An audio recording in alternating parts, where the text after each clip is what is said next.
Okay, I think we are live.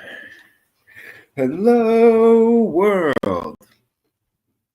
It's Mr. FLIXTER's show, and in this week's episode, I'm going to review The Sound of Music. But before we get to the main event, there's a bunch of birthdays and there's a memoriam that I want to talk about, and the weekend box office update, of course. So, let's get started, shall we?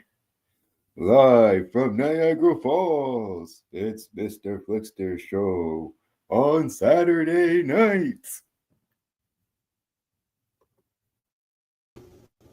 Thank you for clicking on my video.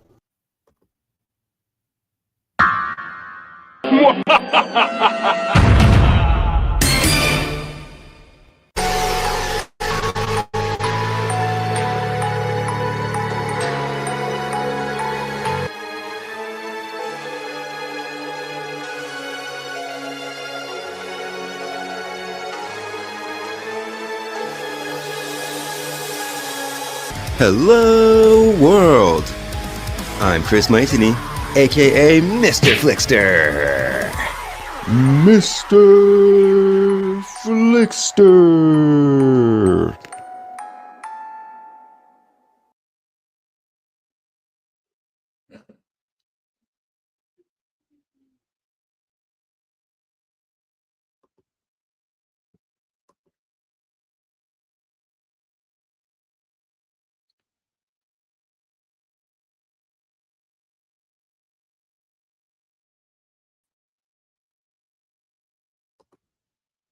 Okay. I'm here. Not sure what happened there, but I'm here. Okay, so let's talk about these birthdays, shall we? Just gotta share the screen. Here we go. Put me in the corner. There we go. Okay.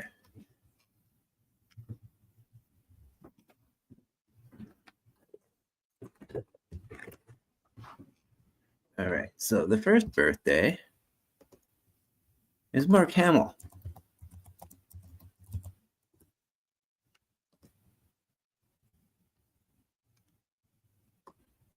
Obviously, he was Luke Skywalker, but he's been in a ton of other stuff too. Here's his picture.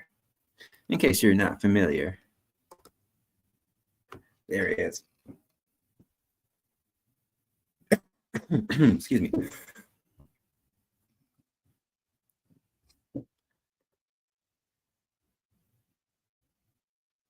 He was born on September 25th in 1957. So he's 74.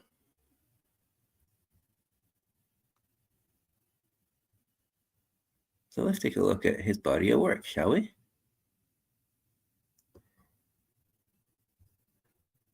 Let's just do acting.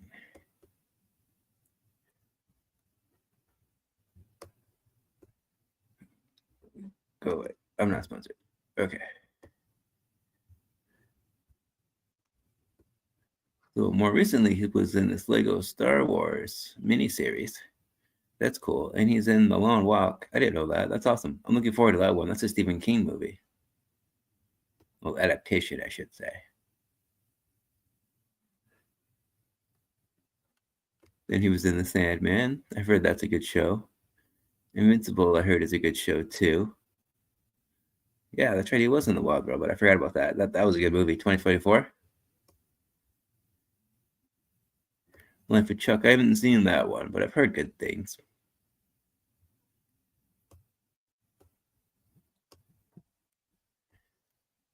Justice League, Crisis on Infinite Earth Part 3. He played the Joker in the Batman animated series and a lot of the DC animated movies. So let's see all. Oh, too far. Fall the House of Usher was good. Futurama, that's cool.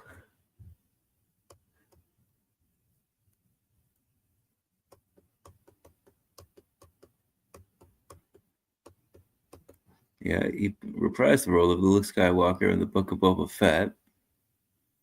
He was in the Creepshow TV series, that's right.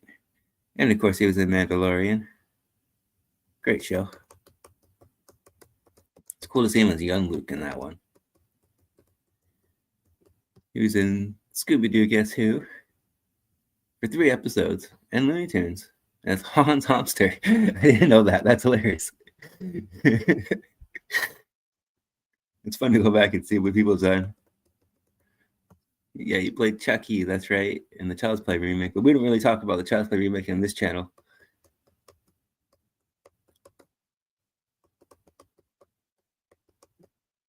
Let's see, what else? Howard Lovecraft in the Kingdom of Madness. I don't know what that is, but that sounds awesome. 2018. Just going by the title. Lego DC Supervillains video game. That's a fun one. Oh, he was in the Venture Brothers. I didn't know that. I used to watch that. A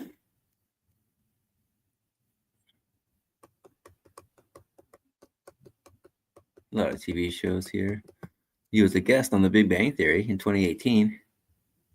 That was a good episode. He officiated Sheldon and Amy's wedding. Oh, he was in the Spider-Man series. I think that was Spectacular Spider-Man. As Arnim Zola. That's cool. I forgot about that. A lot of Justice League stuff. A lot of Star Wars stuff. Last Jedi. I'm not really a fan of that one, but he's in it.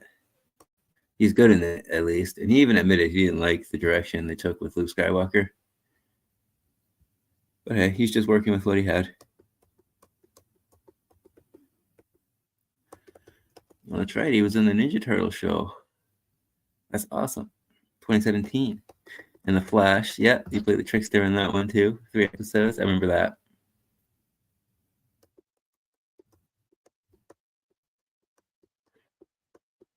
A lot of Batman stuff.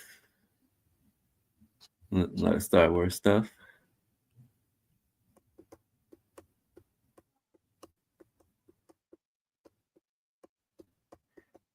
Let's see, what else? Oh, he was in the Kingsman Secret Service in 2014. That's right. Gravity Falls. That's cool. Oh, he was in Adventure Time for 3 episodes.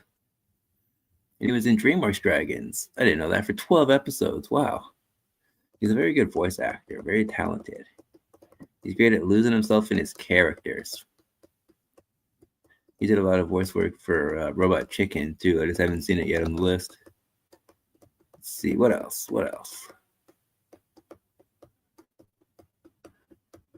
Oh, he was on the Cleveland show. Okay, I didn't know that.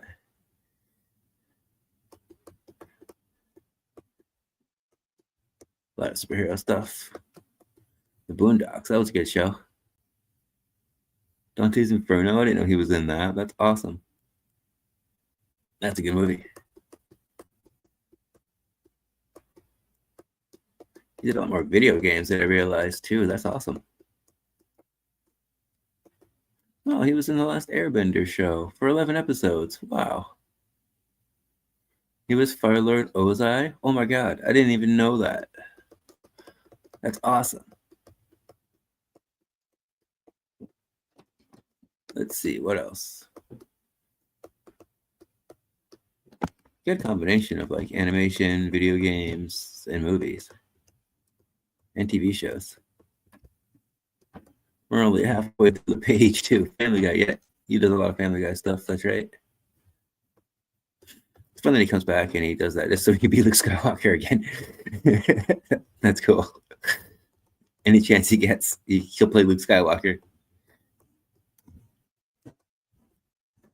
Let's see, what else is here? Oh, he was in Dexter's Lab. That's cool. So many things. Buzz Lightyear. A lot of Scooby-Doo, too. Oh, he was in the Powerpuff Girls. That's cool. Let's see what his first thing was. Oh, yeah, he's in The Simpsons a lot. He was in the Men in Black show.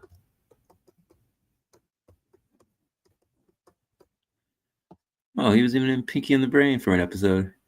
And Bruno the Kid. Whoa, for a lot. There were 34 episodes. Let's see, what else?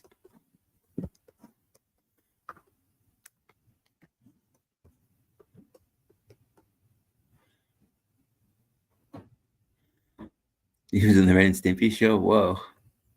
He was also in Freakazoid. Awesome. Village of the Damned. Oh, okay. Forgot about that. That's a good one. Wildcats is a good show. Garfield. There's the original Batman animated series.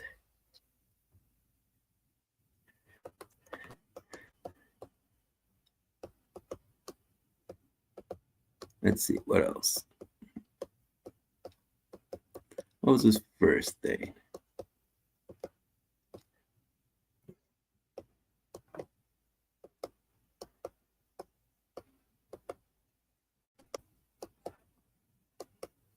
So let's just keep on going. Oh, there we go.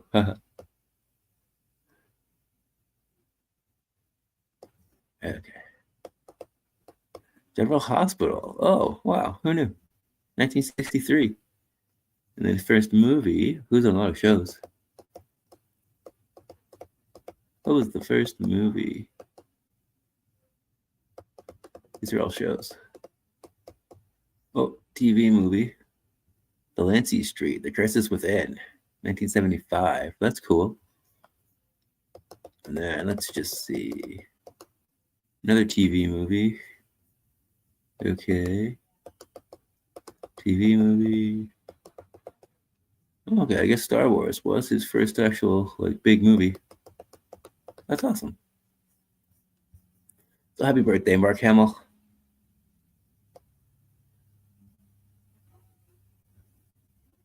You are certainly a legend.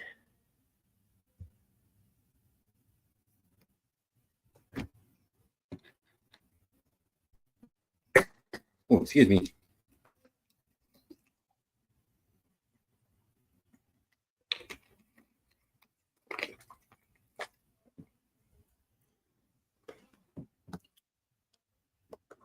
Okay, just want to make sure we're still streaming. Good. We've had problems in the past. So the next birthday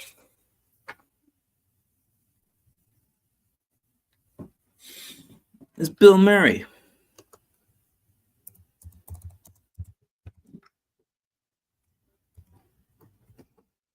There we go.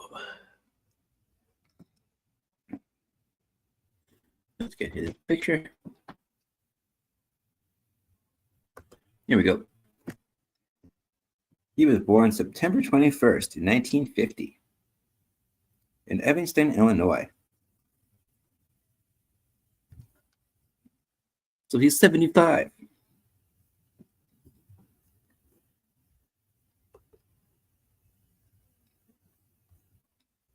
Obviously, he was in Ghostbusters and Caddyshack, but he's done so much more than that. So let's just see what else there was. Just acting credits, though. Here we go. Yeah, cool. So the most recent thing is the Phoenician Scheme. I didn't know he was in that. That's awesome. I'm looking forward to that one. And then there's music videos, little things. Oh, Riff Raff, that's newer. The Friends, some of these I haven't heard of. Ghostbusters Frozen Empire wasn't very good. That was back in 2024, last year, actually. But it's good to see him come back to the role. I keep forgetting that he was in Ant-Man and the Wasp: Quantumania.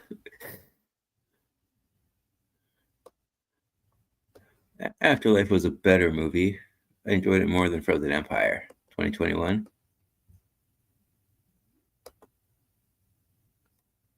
He was in Zombieland Double Tap. That was awesome. They found a way to bring him back. The Dead Don't Die, I wasn't really a fan of. That was 2019. Isle of the Dogs is good. Uh-oh, too far. That was 2018. He was in the remake of Ghostbusters in 2016, the all-female one. He gets a lot of hate, but I like that movie. He was good in it. He was funny. He was in the Jungle Book remake. That's right, it's Baloo. That's a good one. 2016. One of the better Disney remakes, I gotta say. Oh, he was in Parks and Rec. That's right. I love that show. 2015. Dumb and Dumber 2 was awful. St. Vincent's pretty good, though. 2014. The Monuments Men was 2014. Moonrise Kingdom's pretty good. Fantastic Mr. Fox is awesome. 2009. The original Zombieland, of course. He has like one of the greatest cameos ever. He was in the Ghostbusters video game. That's cool. Get Smart's pretty good. 2008. The Darjeeling Limited. I haven't seen that one. 2007. Then, of course, yes, he was in the Garfield movies, and he regrets it.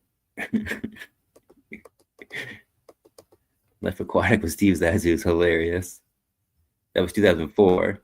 Lost in Translation's good. My sister loves that movie from 2003. And The Royal Tenenbaums is awesome. He's in a lot of Wes Anderson movies. Osmosis Jones is one that wasn't bad. 2001. And he was in Charlie's Angels. That's right, as Bosley. And Hamlet. Hey, how about that? He did Shakespeare. That's cool. Incredible Rock is pretty good. We're getting into the 90s now. Rushmore, that's a classic. 98. Wild Things was good. 98. The Man Who Knew Too Little, that's a funny one. 97. Space Jam, of course. He's got a great cameo in that. 1996. Kingpin's a classic. 1996. Ed Wood is good. 94. What About Bob is a classic. 1991. Ghostbusters 2. Scrooged is hilarious. That's a yearly Christmas watch for me. I love Scrooged. It's a toaster. Little Shop of Horrors. He's got a little cameo in that in 86. The original Ghostbusters, 84. And Tootsie, that's right, 82. We got Stripes, Caddyshack, classics, 80, 81 respectively. Meatballs is hilarious, 79. I really recommend these older movies. If you haven't seen it, for the younger generation, you don't know what you're missing. Let's see His First Thing. National Lampoon Radio Hour. Not sure what this is. Nothing's listed. It's kind of ambiguous. Hired Actors was short reporter. Was his first thing SNL? It might have been. Yeah, it says Saturday Night Live right here, 75. What was his first movie, though? Coming Attractions, 1978. Awesome. Happy birthday, Bill Murray. You are indeed a living legend.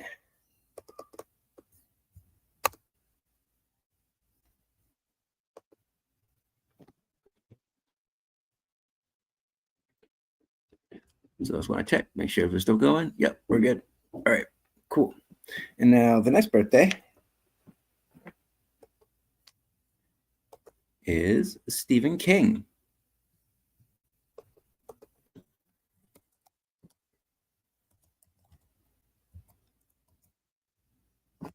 There he is.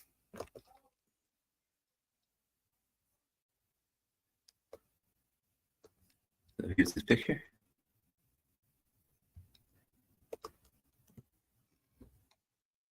He was born September 21st in 1947 in Portland, Maine. He turned 78.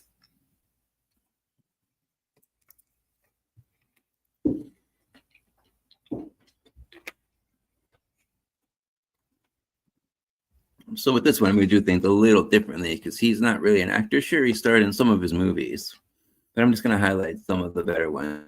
Let's see what he even has it here. Go away. I'm not sponsored. I'm not even sure what would be on his IMDb page. Oh, okay. He still has his known for stuff. Okay, just got the movies that he worked on. That's cool. That's cool. Let's go down a little bit. He was in more movies than I thought. All right, so let's take a look at it. Go away. Not sponsored. All right, the more recent thing is Colorado Kid and The Long Walk, like I mentioned before. So yeah, a lot of these are just novels based on, so that's cool. let's do it. We got The Monkey, obviously. I just reviewed that on my channel not too long ago. So if you're interested, you can check that out. I talked about other Stephen King horror adaptations too, what I thought were the best and the worst. I didn't hear good things about the New Salem slot. I haven't seen it though. Then yeah, there's Life of Chuck too. That's not really horror, but it's still Stephen King. I like Christian Matter stuff too. I just wanted to focus on horror for that episode. Let's see what else we got.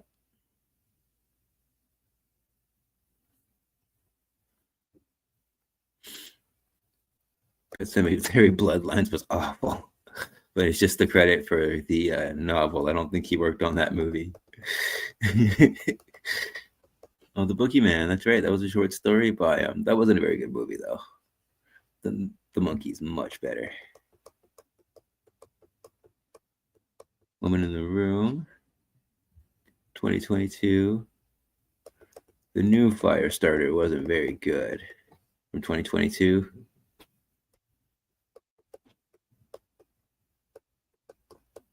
Let's see, what else is here? The Stand. I heard that's a good miniseries. I haven't seen it. 2020 to 2021. How about that? Yeah, there's the new Creep Show. That's pretty cool. What is the shorts? Yeah, the new Children of the Corn was terrible. The original's not bad though. I grew up with the original. I heard Castle Rock was good. Doctor Sleep was really good. I talked about that on that episode. Let's see what else. In the Tall Grass was good. Trying to find things I didn't really mention before. Of course, you got It. Probably one of his most famous ones. The Pet Sematary remake was awful. I didn't like it at all. Watch the original.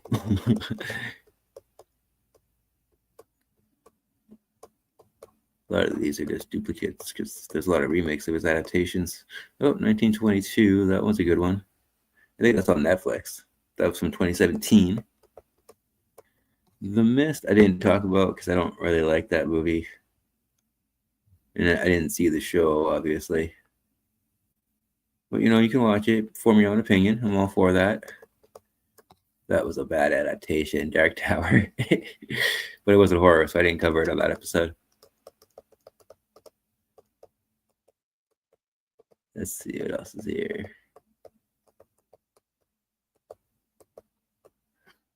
Oh, 11/22/63. I'm going to start that one soon. There's 8 episodes of that, so I'm looking forward to it.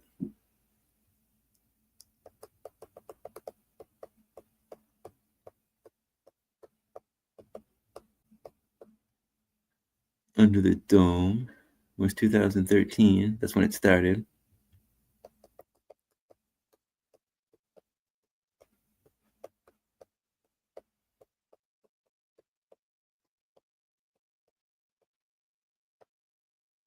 Let's see, what else?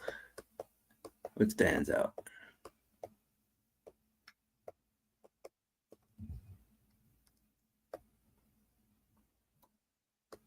Ooh, too fast.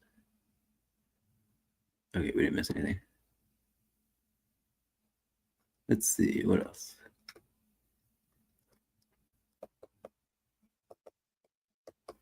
Fortune 08 was really good.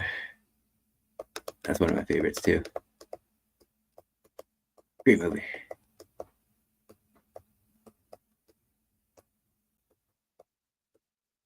We had Dreamcatcher 2003. That one's okay. Not great, but not terrible. There's a ton of Children of the Corn sequels. Green Mile's good adaptation. I like that movie. There it is.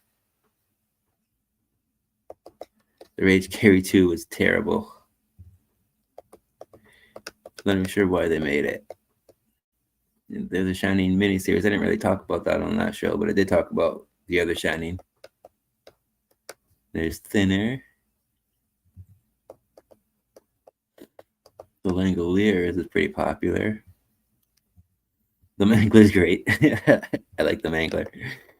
Shawshank Redemption, of course. The Stand, the original. That one's amazing. There's the Tommy Knockers, More Children of the Corn, Sleepwalkers, Lawnmower Man, Misery, 1990, the original It. Let's see, what else? What stands up? The Running Man's really good. There's a remake of that coming out. It's directed by Edgar Wright. I'm looking forward to that one. Got what's his name? Glenn Powell. I haven't seen any previews or anything, but the idea sounds cool. Maximum Overdrive is the only movie Stephen King directed, and he said he would never direct a movie again after that, and he hasn't since. That was 86. Silver Bullet's awesome. Cat's Eye, the original Firestarter's not bad. The original Children of the Corn's awesome. Creepshow, Shining, Cujo, Dead Zone, that one's amazing. 83.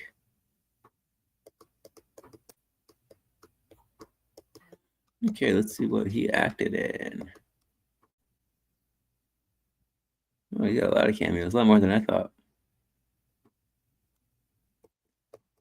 Yeah, he's in The Stand. I remember that. Shopkeeper for that. For It Chapter 2.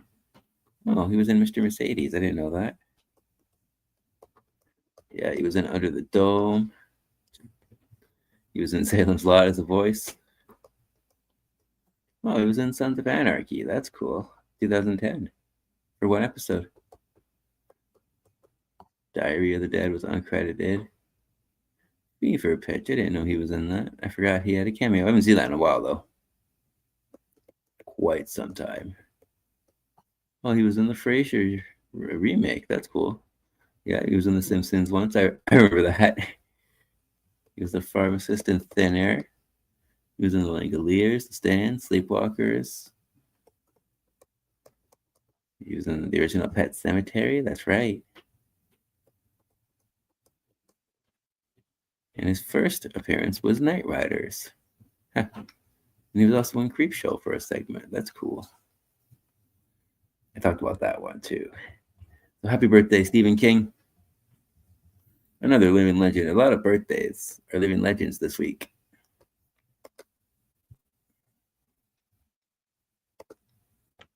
There he is.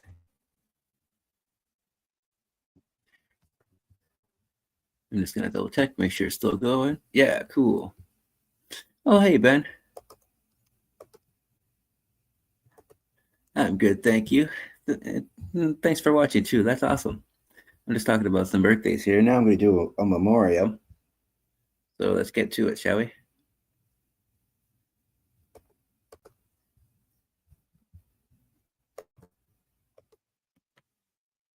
So I just want to talk about Christopher Reeve.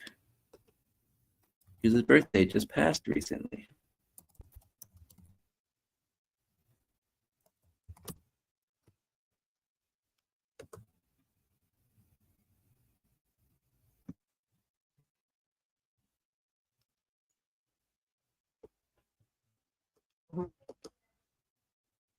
Here's a good picture.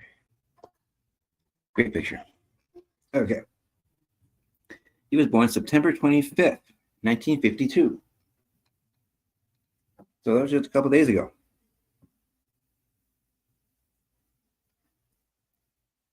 And he passed away October 10th, 2014, which isn't that far off either. So you will be missed. May you rest in peace. Let's just take a look at some of his body of work.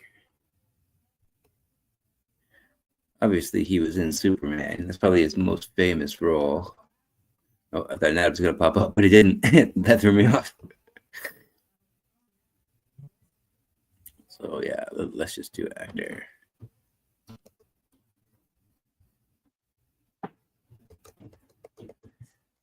Oh, the last thing he was in was actually Smallville. I forgot about that in 2004. That's cool.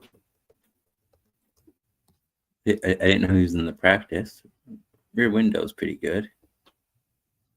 Let's see what else. Go away. I'm not sponsored. What else? Black Box. I don't know what that is. TV movie, I guess. 1995. That's cool. Village of the Damned. He was in that too. Just like Mark Hamill. 1995. Let's see. Oh, he was in the original Frasier for a cameo episode, I guess. That's cool. 93. He was in an episode of Tales in the Crypt. 92.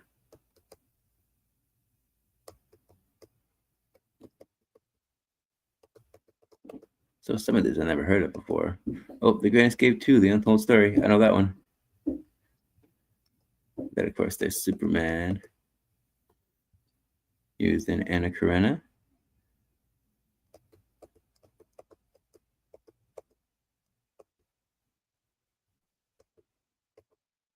So Superman 3 was 1983. Monsignor was 82. Death Trap, 82.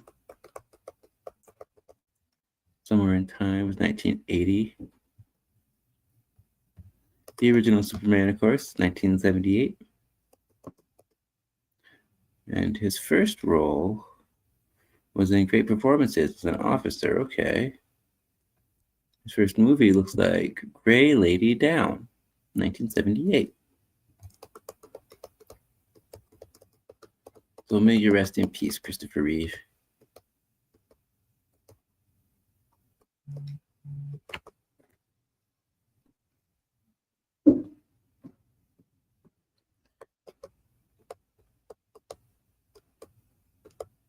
Where's this picture? There it is. So let's just have a little moment of silence for Christopher Reeve.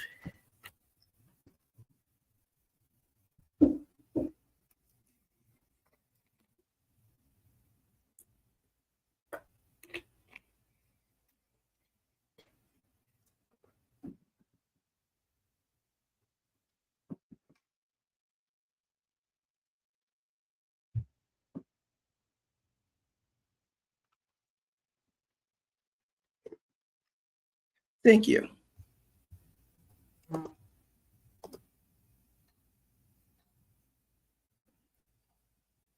Okay, so let's get rid of this for now. So we had a lot of stuff going on in the box office last week. So let's do what I call the next segment, the weekend box office update. Let's just go back to screen sharing, because I don't want to forget to do it. Put me in the corner. All right, so last week was the 19th to the 21st, and we had a lot of big releases. But let's start at the top.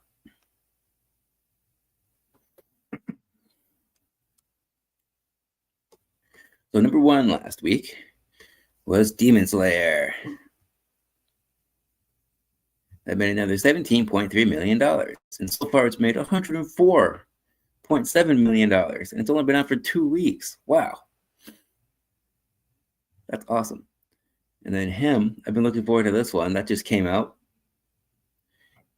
It made $13.2 million its first week. In third place is The Conjuring, The Last Rites. That was number 2 last week.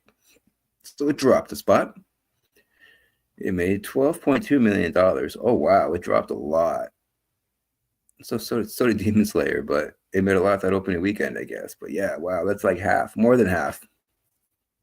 But it's made $115.5 million so far. So that's pretty good. It's not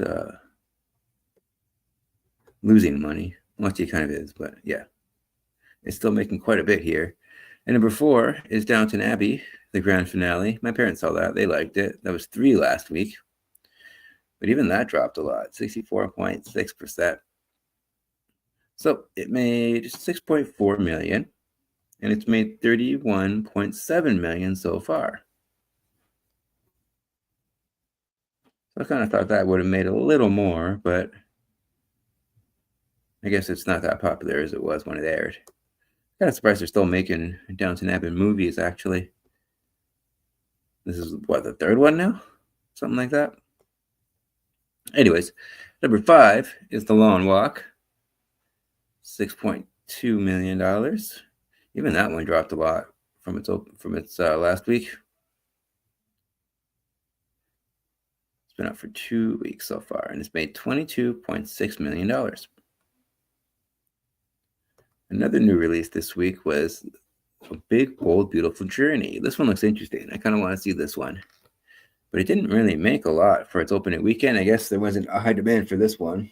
But it's got Colin Farrell. It's got Margot Robbie. It's got an interesting premise. Kind of like Eternal Sunshine of the Spotless Mind kind of idea. So that's $3.2 million. Oh, it didn't make very much at all. I read that wrong the first time. And it's the first week out, too, so hopefully that one makes its money back. I can't imagine it was cheap. Another new release was The Senior, $2.6 million. It's opening weekend. Angel Productions. Okay, so that means that's a religious movie. That's what they do. Number 8, shout out to Toy Story. The re-release is still in the top 10. That's awesome. It dropped a lot, but it still made quite a bit for being a re-release. So it made $1.4 million this week, and in total it's made $5.9 million. And number 9 is The Sight and Sound presents Noah. That's $1.3 million. It's made $1.5 so far. First week. Number 10, Weapons, holding on strong. I'm really looking forward to that one. I've heard good things. It's $1.2 million. It dropped significantly, though, over half. Wow. But it's still in over 1,000 theaters, so that's good. It's made $149.7 million. Oh, okay. So it's made a lot of money so far. Then we got some honorable mentions here. 11 is a re-release of Hell's Moving Castle. That's awesome. That's a great movie. I didn't know they re-released that. And then we got Freakier Friday was at number 12. It made $1.1 million. It's got 92.9 so far. I'm kind of surprised it's made even that much. But hey, nostalgia, right? The number 13 is In Whose Name. I'm not really sure what that is. Didn't even make up to $1 million. It's probably a low-budget movie. I'm not going to talk too much crap about a movie I don't know about. I don't know the information. First week out. For an independent movie, though, that is kind of impressive. If it is one. So anyways, The Bad Guys 2 made $715 million. I'm looking forward to that one. It's been out for 8 weeks. Oh, wow. Anyway, it's been out for so long. It's got $80.3 million so far. And at 15 is Hamilton, the re-release. I would love to see that in theaters. I watched it on Disney Plus. It's pretty good. It's a musical all about the American Revolution, but it's like a hip-hop musical. It's different. It's awesome. It made $666.2 thousand. And it's made 16.4 so far for being out 3 weeks. That's awesome. All right, so now that we covered the weekend box office, let's look at the international box office. I think I forgot to do this last week, so I'll make sure I do it this week. Let's just do, hold on, worldwide. Here we go. So this is the movies that made the most money around the world so far this year. Nisha 2 is holding on strong. It's been number 1 for a long time. It's made almost $2 billion. That's incredible. And Lilo and Stitch is number 2, actually. It's made $1 billion, over $1 billion. Wow. Number 3 is Minecraft. I really thought that was going to get over $1 billion. It was close, but not quite there. Just a little bit off. And number 4 is Jurassic World Rebirth. Wow. It made $867 million. You know what? I'm not really surprised. Jurassic Park's pretty popular. I know I was there opening weekend for that movie. That was awesome. I reviewed that one on my channel too, actually. So if you want to check that out. And I also rank the Jurassic Park movies. So it's there if you want to look at it. How to Train Your Dragon remake made $634 million. I kind of thought that would make more too. I didn't see that one though. I don't know if I'm going to. But I did do an episode ranking the How to Train Your Dragon animated movies and the short films. So if you're interested, you can watch that one too. F1 is number 6. It made $626 million. The new Superman has made $615 million. The new Mission Impossible is number 8. It made $598 million. The new Fantastic Four is number 9. It actually surpassed Thunderbolts. Wow. And Brave New World. It made $520.8 million. I'm looking forward to that one. I've heard good things. And then Demon Slayer actually cracked the top 10. Infinity Castle. Look at that. 506 million so far. Wow. Then you got honorable mentions for this one. Conjuring Last Rites is holding on strong for a new release. It's already in the top 15, so that's cool. $421 million so far. Brave New World is 415. Thunderbolts just came after that. I kind of thought Thunderbolts would do more. That was the better movie in my opinion. But hey, I guess more people like Captain America. I guess there's more of a demand for that too. Sinners is number 14, $366 million. That was a good movie. I reviewed that one on my channel too, and talked about my top 5 favorite vampire movies. And then number 15, holding on strong, is Final Destination Bloodlines. $313 million so far. I think that's the highest in the franchise. That was an awesome movie. I reviewed that on my channel too. And I did my ranking of the Final Destination movies. And then Weapons is already on the list. Look at that. Let's make it a ton of cash, eh? Wow. So this concludes the weekend box office update. Let's go back to me. Hey, we're still alive. Awesome. So let's just get rid of this. Let's see what we have in the comments. Sabrina says, I would definitely recommend watching the Christopher Reeve documentary. It's well worth a watch. Yeah, I agree. We watched that on Crave. It's phenomenal. They're very informative. It's cool too because it shows like home movies that you wouldn't normally see from him and his family. So yeah, thank you for bringing that up. I highly recommend that. Oop, I didn't mean to get rid of that so fast. Yeah, I really recommend that documentary. Oh, my little co-star fell asleep on me. Oh, hi, Ursula. I didn't mean to wake you, sweetie. Sorry.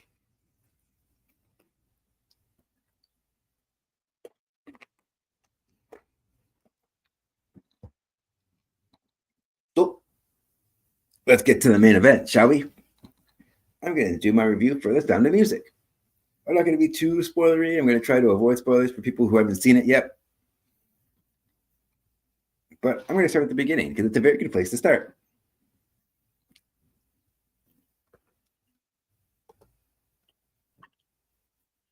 So let's go see this poster. Hold on. Share the screen. Put me in the corner.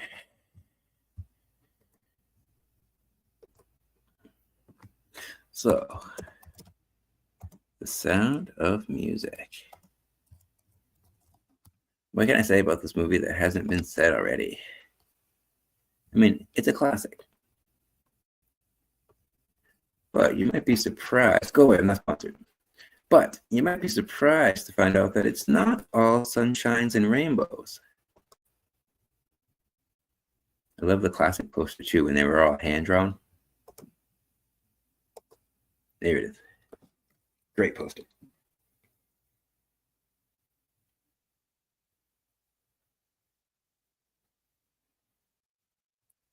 So, because of the 60th anniversary, this movie was re-released in theaters recently. Hold on. Let's just get rid of this for a second. So I took Sabrina to go see this, and it is phenomenal. I can't overstate how much of a different experience it is to actually see it on the big screen firsthand. Because, growing up, watching on TV is one thing, but to be in the theater and have that sound system and see it, like all the different shots and stuff like that, it is great. So if you get a chance to see it in theaters, do it. So in case you're not familiar with it, The Sound of Music tells the story of a young nun in 1930s Austria who was sent by her convent to become the governess of 7 children to a widowed naval officer on the cusp of the Anschluss, or the incorporation of Austria into Nazi Germany. Should this film be considered one of your favorite things? Well, I'm going to talk about it and tell you why. So let's share the screen again. Put me in the corner. I love this poster.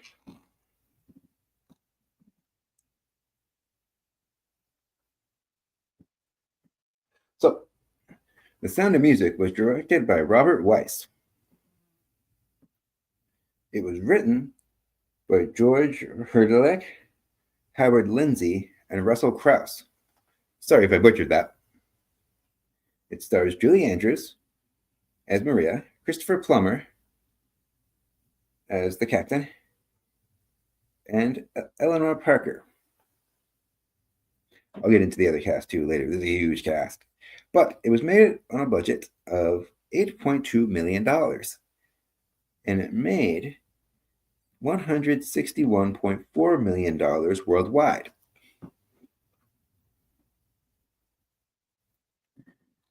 So first, I want to talk about Robert Weiss's direction, because his framing shows his expertise in shot composition.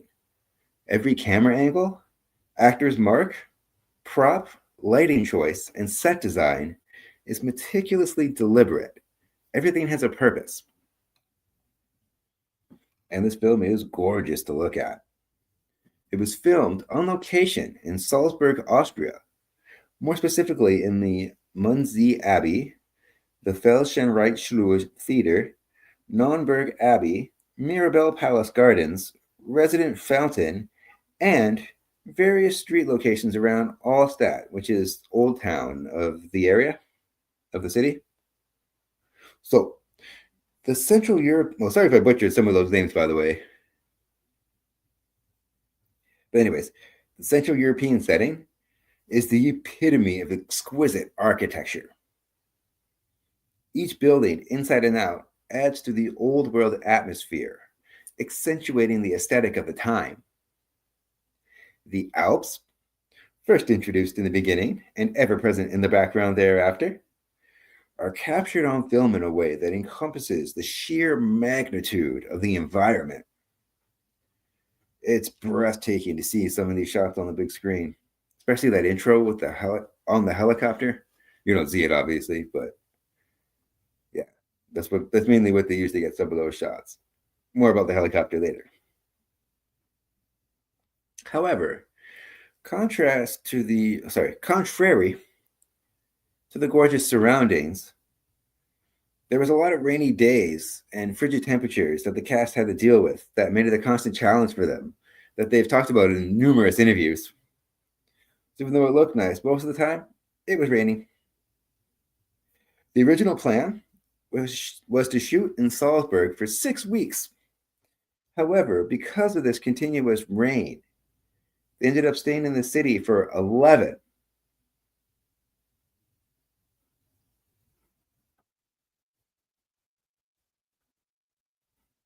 The cast and crew later on were surprised to discover that Salzburg actually has the 7th highest average rainfall in the world. They didn't know that before they went there. So a lot of alternative locations had to be sourced for the exterior filming, because a lot of times they just couldn't film outside. It was too wet. The costumes are impeccably crafted, and they add to that aesthetic that the setting creates, about that old world vibe.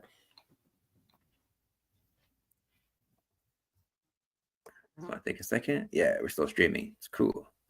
I've had issues in the past, so I'm like paranoid to go off air. Here we go. All right, so now I want to talk about the script. The screenplay was actually done by Ernest Lehman. He adapted the 1959 stage musical of the same name.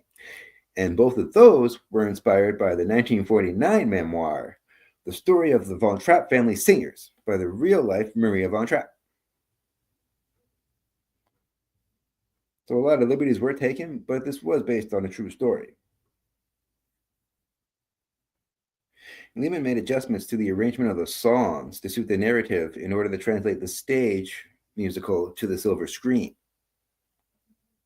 So the resulting story structure is paced swiftly, yet it gives characters time to develop relationships and for the world building to take place steadily.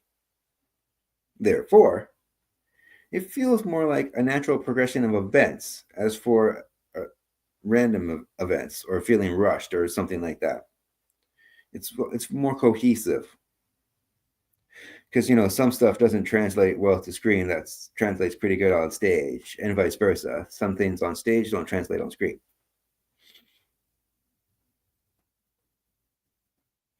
As the circumstances in the story get more serious, the tension accelerates because of the attachment to the world and the characters.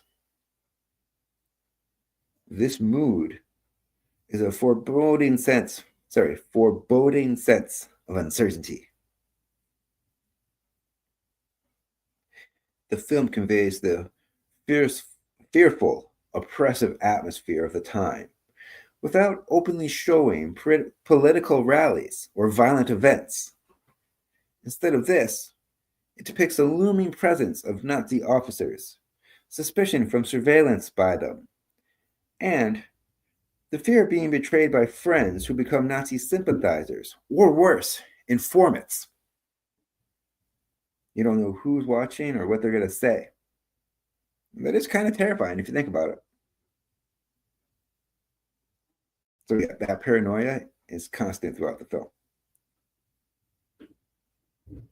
The film doesn't depict violence or war explicitly, but it clearly conveys that emotional and moral weight of living at that time. The script effectively uses the Anschluss as a narrative backdrop, though it provides a little historical context. Instead, it's more focused on the Von Trapp family's refusal to submit to Nazism, highlighting themes such as pressure to conform, the loss of Austrian identity and independence, and the moral choices individuals face during the times of political upheaval. It also addresses the darker realities of ideology, political and personal oppression as the Nazis loom over Austria. This demonstrates the cultural and social pressures imposed under authoritarian rule.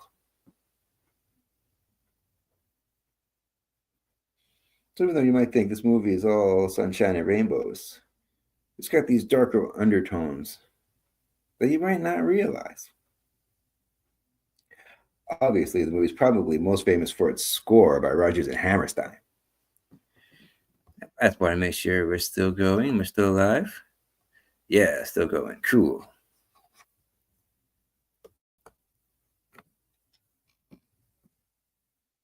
The score is brilliantly composed, including some of the most iconic songs ever written.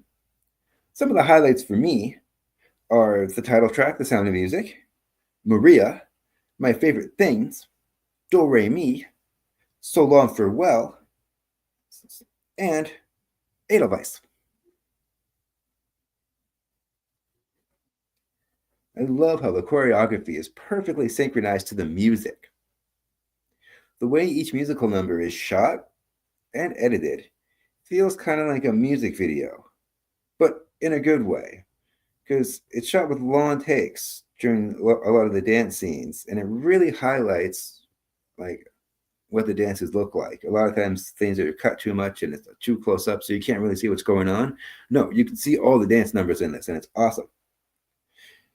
As far as dance numbers goes and choreography, the highlight is the scene on synchronized bikes. Because think about it. The people driving in the car, and then the other people are on the bike on the street, and they're going back and forth as they're singing Do Re Mi. It's really cool how they do that.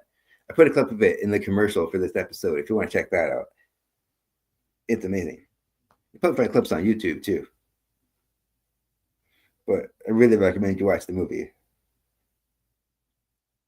So I just want to talk about a few of the songs, the ones that I mentioned, and why they're my favorites. So I'll start with The Sound of Music. The title track begins with the lyrics. The hills are alive with the sound of music, with songs they have sung for 1,000 years. This opening verse paints a vivid picture of life filled with music, beauty, and timelessness. It's both literal and metaphorical. On a literal level, it's about Maria's love for nature and music as a young postulant who doesn't quite fit into the convent.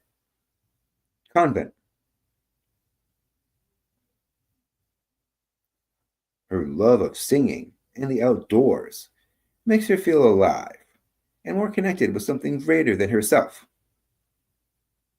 In a more symbolic sense, the sound of music represents Maria's identity and her natural instinct to sing, express herself, and to just be herself in general. Set in Austria during the rise of Nazism, the music in this context becomes a symbol of resistance, beauty, and hope in a world threatened by oppression. This song sets the tone for the entire musical. It introduces Maria's free spirit, her love for life and music, and the role music plays in healing and connecting people. It's a celebration of joy, freedom, nature, and self-expression. It symbolizes the power music has to help people heal, resist, and bring people together, even in the face of political adversity and personal hardship. The next song I want to talk about is Maria. I just want to make sure we're still streaming. Yeah, still live. Cool. So let me know what your favorite song is in The Sound of Music. Leave comments below and we can talk about it. And then I'm going to talk about Maria in the meantime. This features the lyrics, "How do you solve a problem like Maria? How do you catch a cloud and pin it down?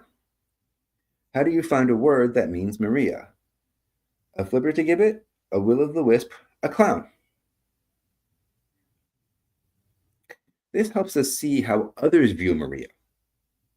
It's a witty, affectionate portrait of a young woman who doesn't quite fit the mold that they're looking for. These metaphors express admiration and bewilderment. They just don't understand her. But the funny thing is, the only real quote-unquote problem they have with Maria is that she doesn't really conform to their standard. It's not because she has a lack of faith or lack of virtue or anything like that. It explores the conflict between individuality and institutional expectations, showing that Maria's uniqueness is both her challenge and her gift. Something the world outside of the Abbey will need to embrace, balancing the musical's tone with humor and warmth. This also sets up her transformation from an uncertain novice to a confident, loving mother and wife. I love the symbolism. The cloud, in my opinion, refers to how she's ever-changing, yet impossible to define. The feather in the wind refers to how she's carefree, going wherever life takes her in the moment. The will-o'-the-wisp refers to how she's elusive, mysterious, and hard to grasp emotionally, mentally, and spiritually. Finally, I had to Google this one. The flibbertigibbet, I think I'm saying that right, that refers to somebody who's frivolous, flighty, or an extremely talkative person. In English folklore, it was even used to name a mischievous spirit or an imp, and one of them was used in Shakespeare's King Lear. Over time, though, it evolved into a word for someone gossipy or flighty, especially a young woman who didn't conform to the reserved norms at that time.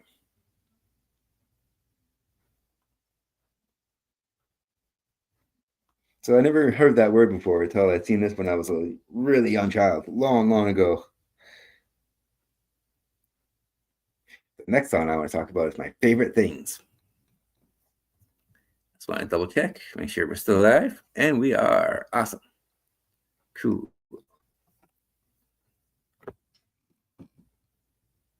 This has the most unique sounding melody, and it's my personal favorite. No pun intended. It contains the lyrics, "Raindrops on roses and whiskers on kittens, bright copper kettles and warm woolen mittens, brown paper packages tied up with strings, These are a few of my favorite things. And then later on, it goes, when the dog bites, when the bee stings, when I'm feeling sad, I simply remember my favorite things, and then I don't feel so bad. So if you think about it, there's a lot more in this song going on than what it seems like at first. Same with some of the other songs, but I'll get to that.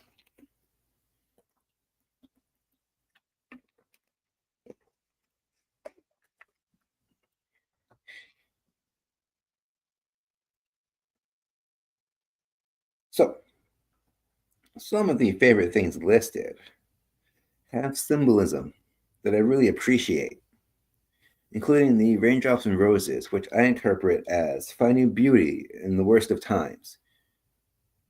There's whiskers on kittens, which represents finding comfort and gentleness of animals, especially pets. The warm woolen mittens represent coziness and warmth. The brown paper packages tied up with strings represent the joy of anticipation.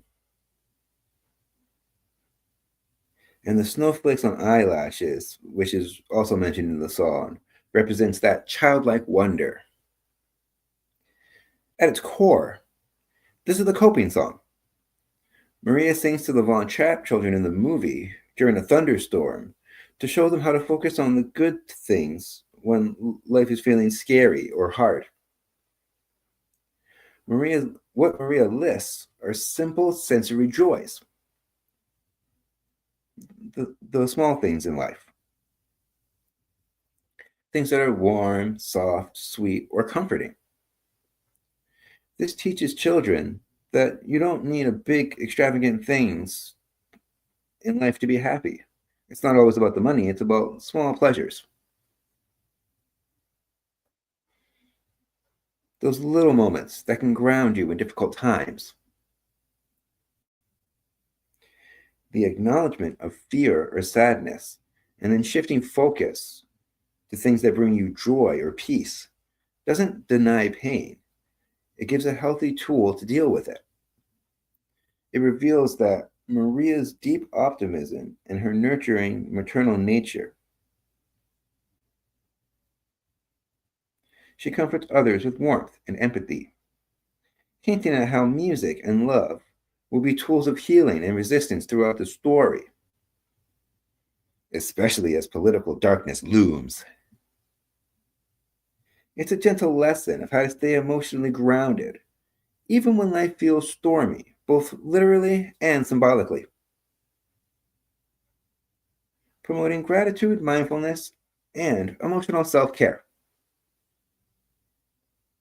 So the song can be very therapeutic. And over time, too, this has become a Christmas song for some reason, but I hate how this is made into a Christmas carol. This has nothing to do with Christmas. This is what it's really about. So anyways, that's my favorite things. The next song I want to talk about, probably the most famous song in the musical, Do Re Mi. But I just want to check again to make sure. Yeah, we're still alive. So let's just get rid of this.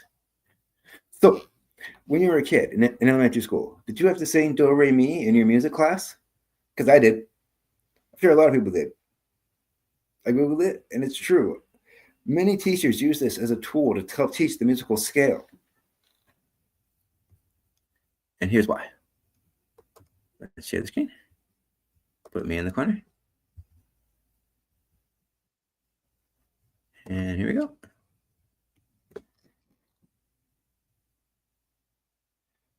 So I'll start with the lyrics. It goes, Do, a deer, a female deer. Re, a drop of golden sun. Me, a name I call myself. Fa, a long, long way to run. So is a needle pulling thread. La is a note after so. Tea is a drink with jam and bread. So each note is assigned a word or a phrase that helps you remember it. This assists the children in the movie and the audience in understanding the basics of pitch and melody when using the musical scale. Turning something potentially dull, like music theory, into something joyful and more accessible for people.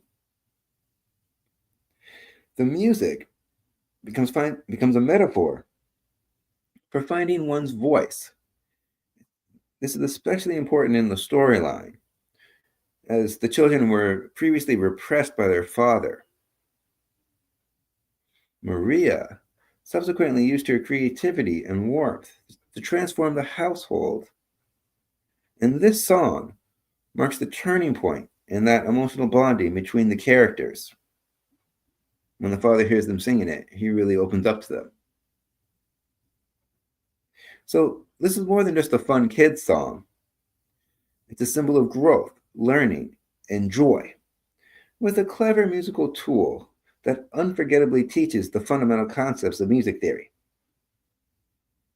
It also showcases Maria's role as a guide, teacher, and that maternal instinct that she has.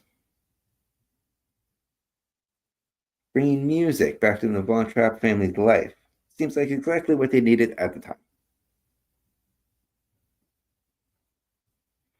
And this song in the movie is the most music video-y, if that makes sense, because they go to like 4 or 5 different locations. They're all doing different things. And this has that bike scene that I was telling you about. That's definitely the highlight of the movie, that scene.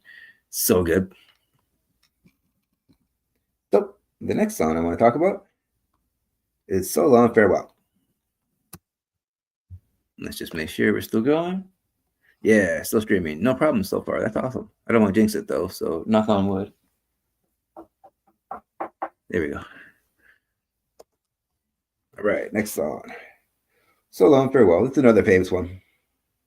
In the movie, it's performed by the Von Trapp children as they say goodnight to the guests at a party, and then again later when the family escaped from the Nazis during the festival performance. The lyrics go so long, farewell, au revoir, auf Wiedersehen, which means goodbye in multiple languages, French, English, and German.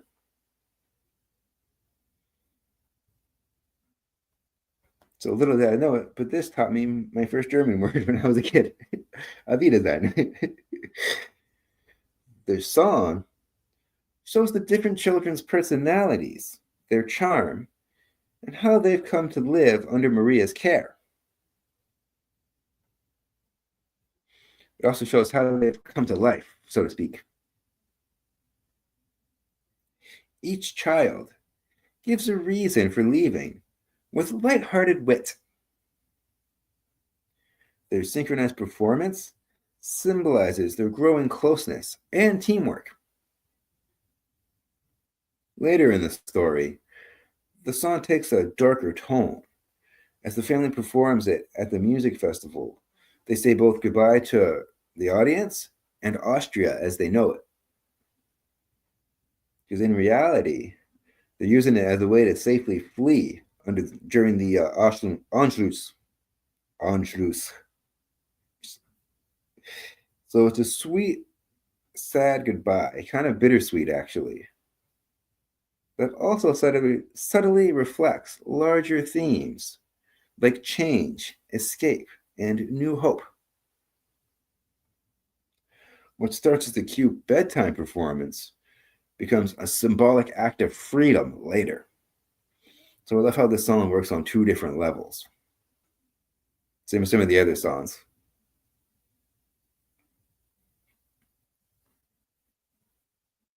The last song that I want to talk about is Edelweiss. Let's just double check. Still going? Yeah, sweet. Awesome. The show must go on. This song, it's sung like a gentle lullaby. Edelweiss is actually a flower, in case you didn't know that. And it's comparing this flower to something beautiful and hopeful. So it's a symbol for national pride and peace. Later, it's performed near the end at the music festival in a very tense moment because the family is planning their escape from Nazi-occupied Austria. The captain sings it as a farewell to his beloved country, which he feels is being lost to tyranny. It's a quiet, emotional tribute to Austria, not the Nazi regime. Let's make that clear. It's about Austria before they came. In a way, it's his peaceful act of defiance. He knows he may never return to Austria, but it's not the Austria that he loves anymore. Edelweiss becomes a symbol of what's pure and worth remembering, even as the world around him changes. And fun fact, even though it does sound like an Austrian folk song, it was specifically written for the musical. And then, not so fun fact, this was the last song that Oscar Hammerstein wrote before he died in 1960 of stomach cancer at age 65. So let's just have a little moment of silence for Oscar Hammerstein, please. Hold on, I'll get his picture.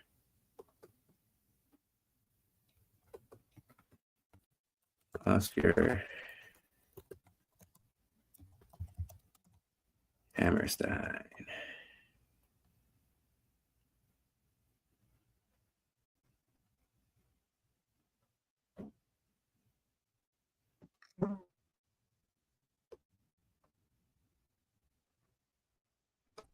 Oh, that's a good picture. That's both of them. So that one's Richard Rodgers, and that one's Oscar Hammerstein. So there's Rodgers, there's Hammerstein. But let's just do a solo pick for this. Yeah. So yeah, let's just have a little moment of silence for Oscar Hammerstein, please.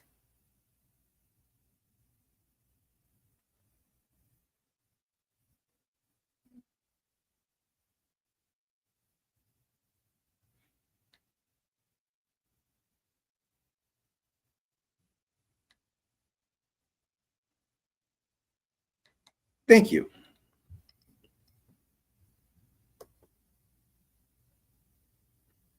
Let's go back to me for a moment.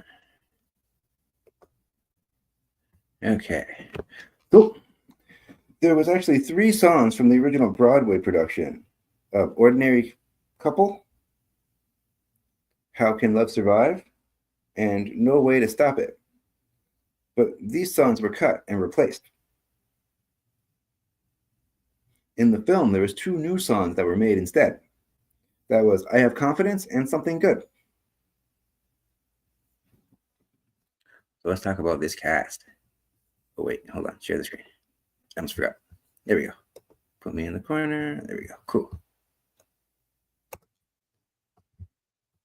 Let's go back. Back again.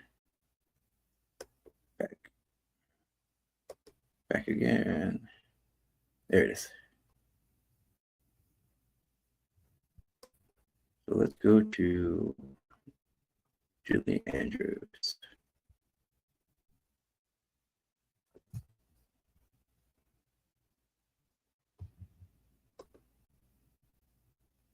That's a good picture. Oh boy. No. Let's try that again.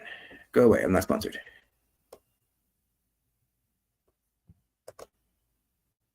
Great picture. That shot is iconic too. Julie Andrews plays Maria. Fun fact. She actually filmed Mary Poppins first, but that movie was released after this one.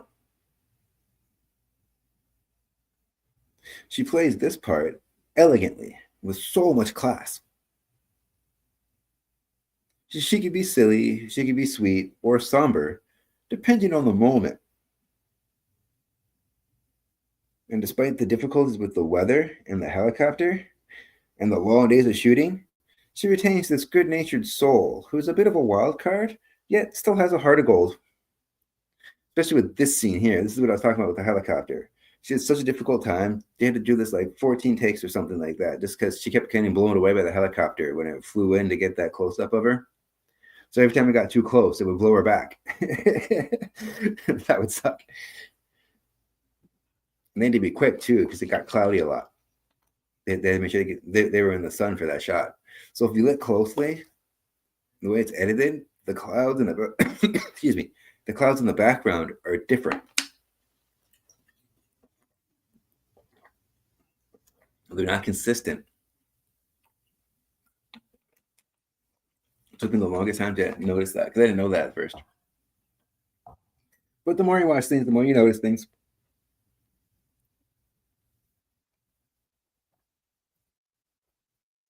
I have a hard time seeing anybody else in this role, though, because she pulls it off like no one else could.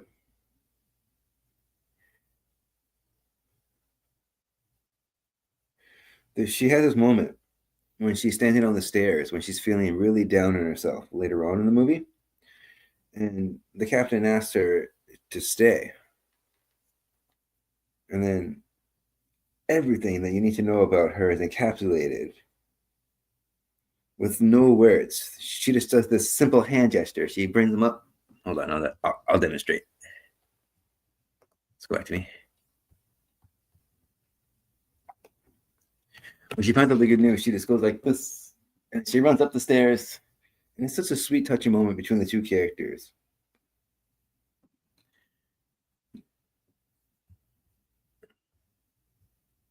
Oh, share screen. Almost forgot. But yeah, it's such a tender, loving moment. And there's very little dialogue. I love when movies show and don't tell. You can see the joy. But it's funny, though, because the real Maria von Trapp has claimed that this movie toned down her behavior when she was staying at the Abbey. So in different interviews, when she was asked if she was really that bad, she would always joke, quote, "I was worse," end quote.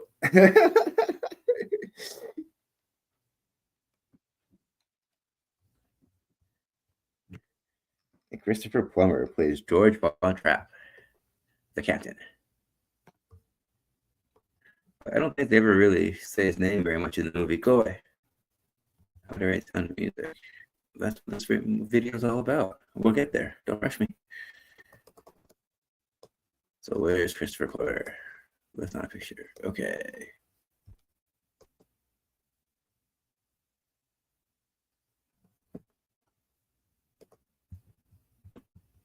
That's not what I wanted to look at. Let's try that again. Go away. Not sponsored.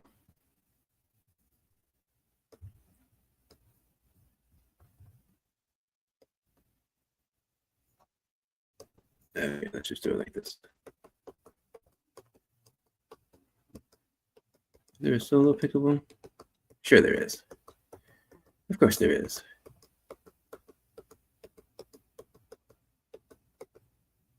All right, let's do it like this. Go away.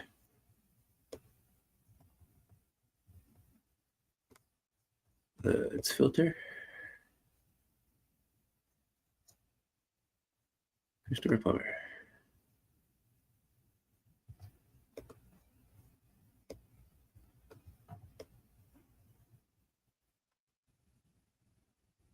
Let's see. There we go. That's a good picture. That's during the Edelweiss scene, the first one.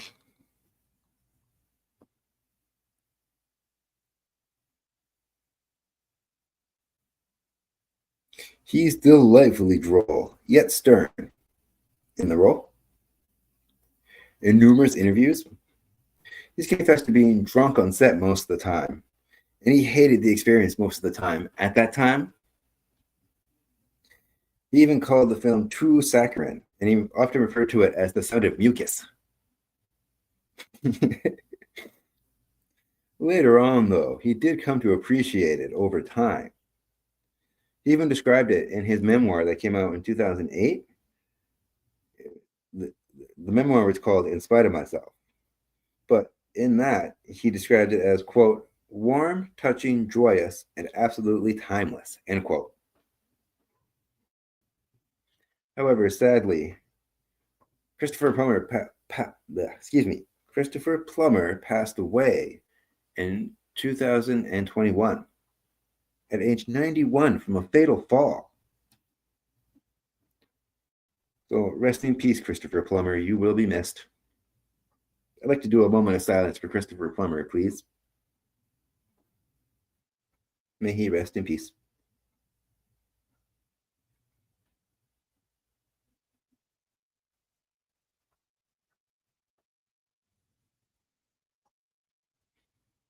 Thank you.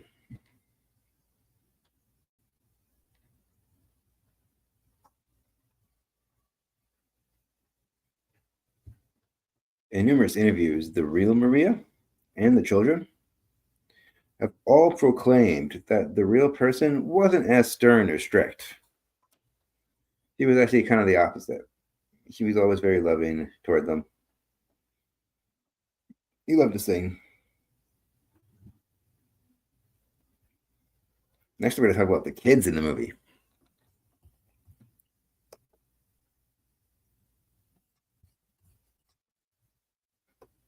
So let's see if we can look at the kids.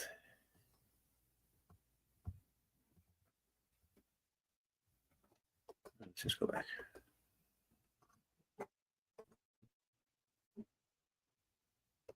Go back. Go back. Go away. Not sponsored.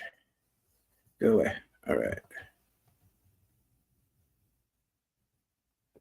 There's a great picture. So yeah, these are the kids. That's Chairman Carr. There's Nicholas Hammond. Julie Andrews is there. So let's Heather Menzies. This is Dwayne Chase. Angela Cartwright. Debbie Turner. Kim Carruth. And then, of course, Christopher Plummer is right there.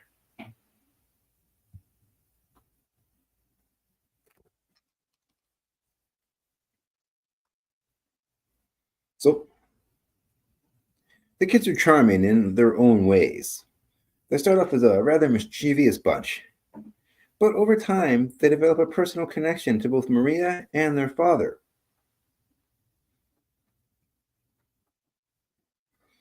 They each give entertaining performances in their own right, and each have their individual moments of characterization. They each have their little moments with their dad, and they have their little moments with Maria. It's really sweet. But they're extremely well cast too. This is another one. Well, like most of the casting here, it's hard to imagine anyone else playing these parts, just because how well they do. So I give a lot of credit to these kids because they're really good at the dancing too, and the singing. They are on point. It's really fun watching some of the behind the scenes stuff too.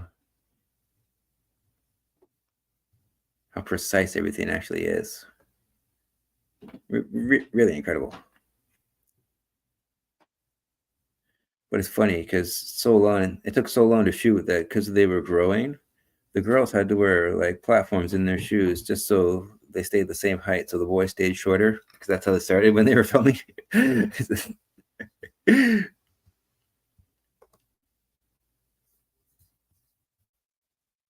So let's go back.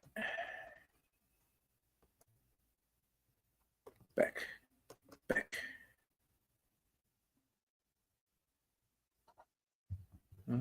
Let's go back. Okay, here we go.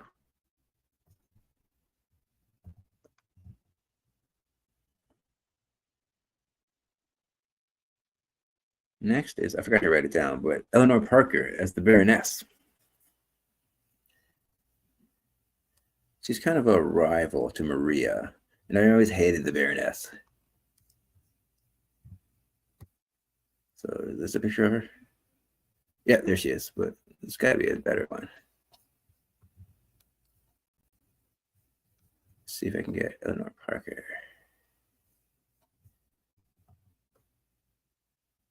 because it really is a vital role. There's kind of a love triangle going on. Oh, there's a better picture of the kids. Hold on. Hold that thought for a moment. This is So Long Farewell. You can see them all here lined up. Much better picture. They do such a good job. I can't overstate that. These kids are phenomenal. But not many of them continued to act after this movie. Some of them went on to regular day jobs, which is fine. Live the way you want to live. They did great in this movie, though. Oh, where's the Baroness? Oh, I guess I didn't pick her name. Oops. Lenore Parker. There it is. There she is. I don't know. It's just something about it. The way she plays the character. She kind of has this sweetness to her, but she doesn't love the children the way that Maria loves the children. And it kind of seems like she's just kind of using George Von Trapp, the captain. So I don't know. Maybe that's my interpretation of it. She doesn't seem as genuine. I mean, she wanted to send the kids to boarding school. She just didn't have time for them. And she doesn't really seem like she gets along all that much with the captain either. So I'm not really sure why they're together. Maybe it's like a status thing, but who knows? She gives a good performance, though. I mean, it makes you want to hate her. So I guess that was her goal. It's not an easy role to play. And I guess Maria is kind of a homewrecker because they were together first, and then she comes in later on and kind of creates this love triangle. But that's just my opinion. I don't think Maria's in the wrong at all. I don't think they're right together. But yeah, that's the Baroness in a nutshell. Good performance. Not a great character.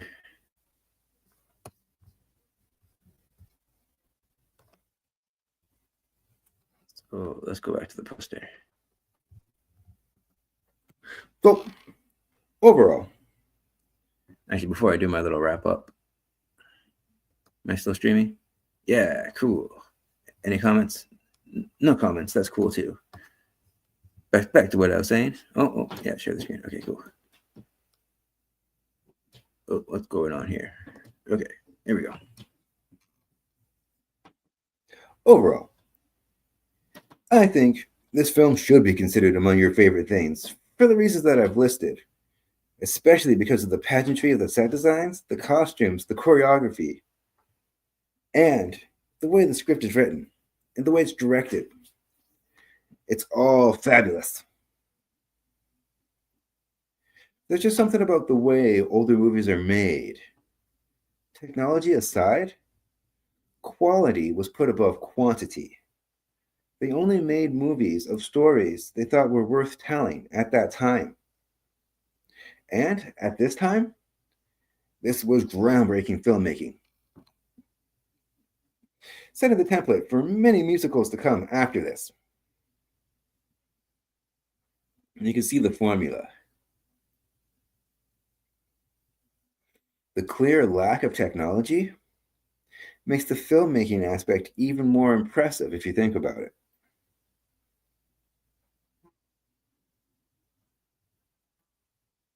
The time and care put into this movie is remarkable.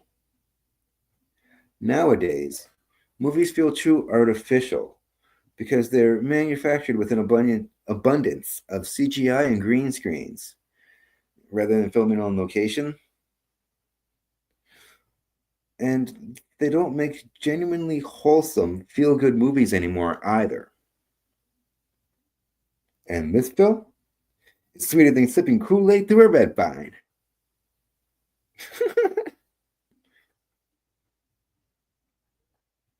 While widely celebrated for its uplifting songs and romantic charm, it carries this deeper, more somber narrative beneath the surface, if you think about it. At its core, it portrays the Von Trapp family's struggle during the rise of fascism. They're faced with conscription, constant surveillance, and the erasure of their national identity. Through music, love, and unity, they quietly resist the growing oppression surrounding them. The film delves into the fear, moral dilemmas, and loss of freedom under authoritarian rule, illustrating how political turmoil forces individuals to choose between safety and integrity. This reflects the emotional toll of exile and the high cost of standing for your own personal moral values. The suppression of identity and culture under ideological domination reveals the fragility of joy in a world gripped by fear. Beyond its surface appeal, this film is a powerful story about resistance, conscience, and courage to hold on to the light in the face of darkness.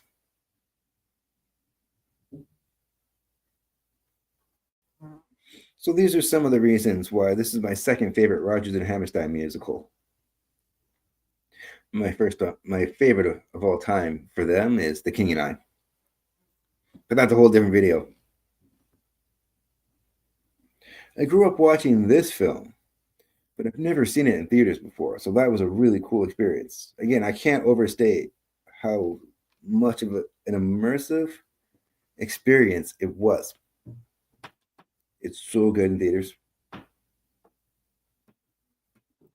So, if you do like musicals, and if you like The Sound of Music, it's similar to The King and I from 1956. It's also similar to West Side Story from 1961 and Cabaret from 1972.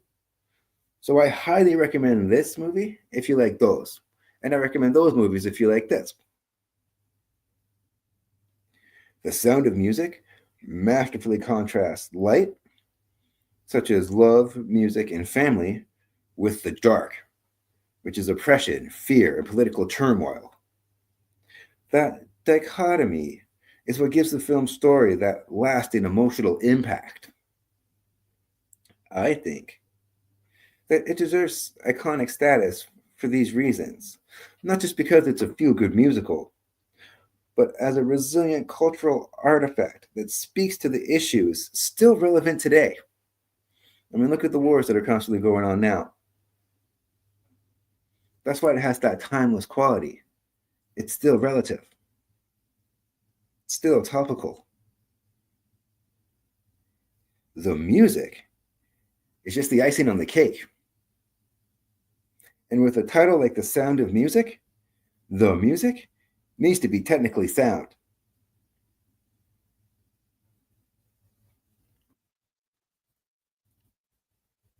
So let's go back to me. Here I am.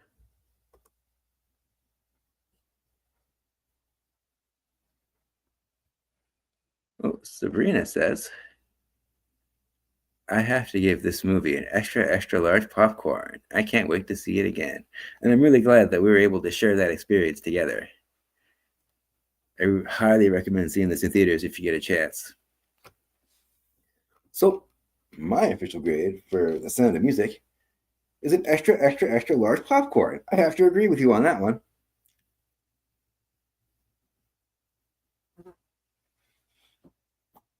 So this concludes tonight's episode.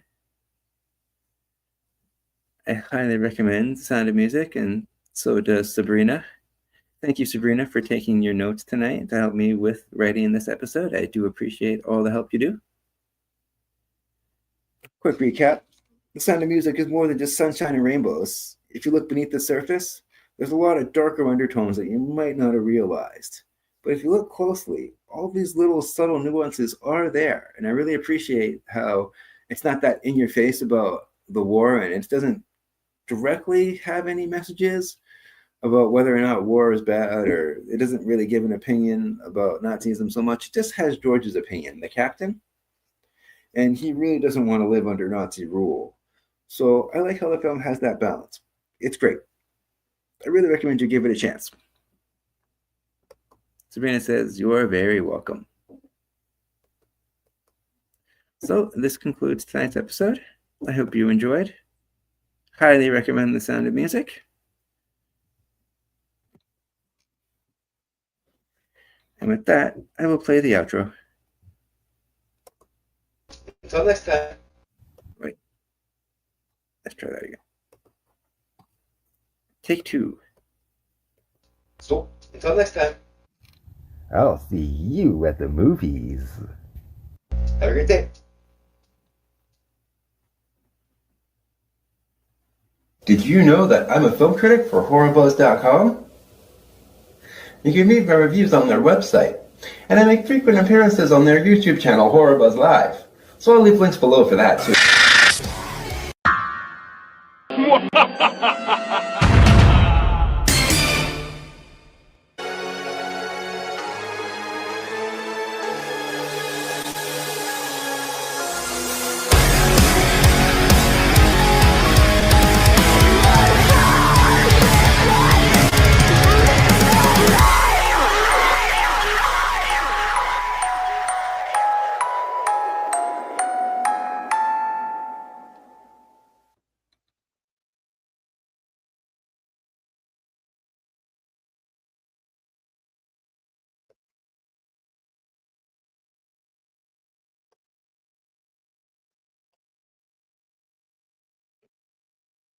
And remember,